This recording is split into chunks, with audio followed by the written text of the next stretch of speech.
नाशिकमधील एका खासगी कंपनीत धर्मांतरासाठी दबाव टाकल्याच्या आणि महिला कर्मचाऱ्यांच्या कथित शोषणाच्या प्रकरणानंतर राज्य सरकारने कॉर्पोरेट क्षेत्रातील महिलांच्या सुरक्षेसाठी महत्त्वाचा निर्णय घेतला आहे. कार्यस्थळी महिलांना सुरक्षित वातावरण मिळावे तसेच बदलत्या औद्योगिक आणि तंत्रज्ञान क्षेत्रातील आव्हानांच्या पार्श्वभूमीवर कायद्यांमध्ये आवश्यक सुधारणा सुचविण्यासाठी विधिमंडळाच्या दोन्ही सभागृहांतील महिला सदस्यांची विशेष समिती स्थापन करण्यात येणार असल्याची घोषणा मुख्यमंत्री देवेंद्र फडणवीस यांनी विधान परिषदेत केली. भाजपच्या आमदार चित्रा वाघ यांनी नाशिक व पुण्यातील काही कंपन्यांमधील घटनांचा उल्लेख करत अँटी टॉक्सिक वर्कप्लेस गाईडलाईन्स लागू करण्याची आणि भरारी पथके स्थापन करण्याची मागणी केली. तर आमदार मनीषा कायंदे यांनी सोलापूर व तळेगाव दाभाडे येथील महिलांशी संबंधित घटनांकडे सभागृहाचे लक्ष वेधले. यावर उत्तर देताना मुख्यमंत्री फडणवीस यांनी नाशिक प्रकरणात व्यवस्थापकासह 9 जणांविरोधात गुन्हे दाखल करण्यात आल्याची माहिती दिली. महिलांवर कोणत्याही प्रकारचा दबाव, धर्मांतरासाठी प्रवृत्त करणे किंवा लैंगिक शोषण सहन केले जाणार नाही अशी सरकारची भूमिका असल्याचे मुख्यमंत्री म्हणाले. नव्याने स्थापन होणारी समिती संपूर्ण प्रकरणाचा अभ्यास करून सरकारला शिफारशी सादर करेल. विशेषतः नाईट शिफ्टमध्ये काम करणाऱ्या महिलांच्या सुरक्षेसाठी प्रभावी उपाययोजना सुचविण्यावर समितीचा भर राहणार असल्याचे त्यांनी स्पष्ट केले. कंपनीमध्ये TCS मध्ये ऑपरेशन मॅनेजर यांच्यावर गुन्हा दाखल केलाय.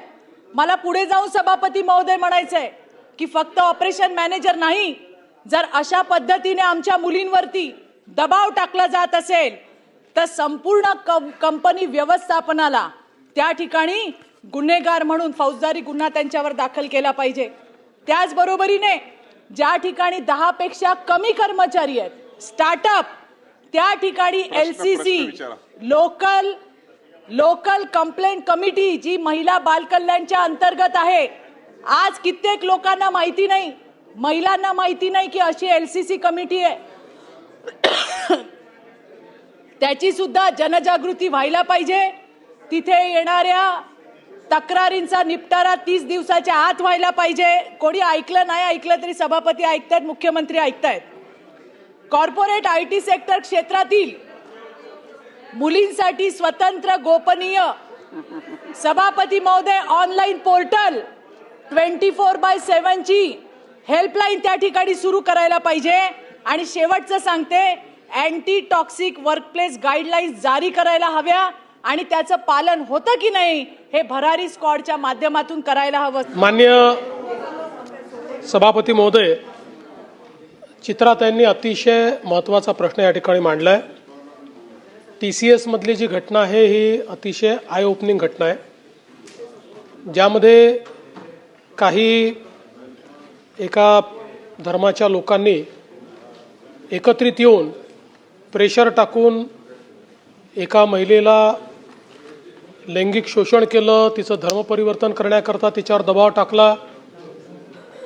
आणि त्यातला दुर्दैवाचा पाठ एवढाच होता की त्या महिलेने ज्या आपल्या मॅनेजरकडे तक्रार केली, त्या मॅनेजरची ही जबाबदारी होती की त्यांनी तात्काळ त्याच्यावर कारवाई करायला पाहिजे होती. त्यांनी कारवाई केली नाही आणि म्हणूनच या केसमध्ये 9 गुन्हे आपण दाखल केलेले आहेत आणि त्या मॅनेजरलाही त्याच्यात आरोपी केलं आहे. या निमित्ताने एक गोष्ट मला निश्चितपणे सांगायची आहे की TCS कंपनी जी आहे, या कंपनीने या चौकशीमध्ये पूर्ण सहकार्य केलेलं आहे. या संपूर्ण घटनेमध्ये कंपनीचं कुठेही इन्व्हॉल्वमेंट नाही आहे. त्यांनी स्वतः त्या संदर्भात सगळ्या प्रकारे जे काही सहकार्य उपलब्ध करून दिलं पाहिजे ते केलं आहे. आणि त्यांनी हे देखील आपल्याला सांगितलेलं आहे की राज्य सरकार सुचवतील त्या सगळ्या उपाययोजना इतर ठिकाणी देखील आम्ही करायला तयार आहोत. पण त्याचसोबत जे चित्रात यांनी सांगितलं, बऱ्याचशा कॉर्पोरेट कंपन्यांमध्ये एक मोडस ऑपरंडी म्हणून अशा पद्धतीनं कार्य चालल्याचं आपल्या लक्षात येतं आहे. आणि या संदर्भात काही कायदे निश्चित आहेत, पण त्याचं योग्य त्या प्रमाणात पालन होत नाही.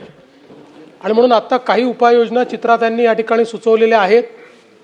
मी तर असं म्हणेन की आपल्या आणि अध्यक्षांच्या मान्यतेने दोन्ही सभागृहातल्या महिला सदस्यांची एक कमिटी तयार करून आणि आत्ता उपस्थित असलेले कायदे आणि नियम याचा अभ्यास करणे, त्याच्यामध्ये काय बदल केला पाहिजे. विशेषतः आपण जेव्हा हे कायदे तयार केले त्यावेळेस प्रायव्हेट वर्कप्लेसेस इतक्या मोठ्या प्रमाणात नव्हत्या. जेव्हा हे कायदे तयार केले त्यावेळेस आपल्याकडे रात्रीच्या शिफ्टला महिला कमी काम करत होत्या. त्यामुळे आता आपल्याला त्याच्यामध्ये बदल करण्याची आवश्यकता आहे आणि म्हणून दोन्ही सभागृहाची महिला सदस्यांची एक कमिटी तयार करून त्यांना ही जबाबदारी आपण देऊ. या सगळ्या कायद्यांचा, नियमांचा, झालेल्या घटनांचा आढावा घेऊन आपण काय उपाययोजना करणं आवश्यक आहे त्या उपाययोजना त्यांनी सुचवाव्या. निश्चितपणे राज्य सरकार त्या उपाययोजना त्या ठिकाणी लागू करेल. क्या हुआ बहू? माँ, पाइल्स की बहुत तकलीफ हो रही है. तो तुम गुदरोग सर्जन के पास क्यों नहीं गई? देखो, जैसे हार्ट के लिए हार्ट स्पेशलिस्ट, ब्रेन के लिए ब्रेन स्पेशलिस्ट, तो पाइल्स के लिए पाइल स्पेशलिस्ट क्यों नहीं? स्त्री हो या पुरुष, टॉयलेट में तकलीफ केवल पाइल्स ही नहीं और भी कई प्रकार के गुदरोग तथा कैंसर भी हो सकता है. इसीलिए इसकी प्रत्यक्ष जांच जरूरी है. ठीक है माँ, पर जांच के लिए हम जाएंगे कहाँ? वही काले आयुर्वेदिक पाइल्स हॉस्पिटल में. लेकिन माँ, प्रेगनेंसी में पाइल्स की दवाइयाँ. प्रेगनेंसी में आयुर्वेदिक दवाइयाँ सुरक्षित होती है. जनहित में जारी. काळे आयुर्वेदिक पाइल्स हॉस्पिटल, औषधि चिकित्सा तथा सर्जरी ट्रीटमेंट उपलब्ध. हमारा पता उमरेड रोड, दिघौरी बस स्टॉप के पास, नागपुर. अधिक जानकारी के लिए वेबसाइट पर जाएं kalepileshhospital.com.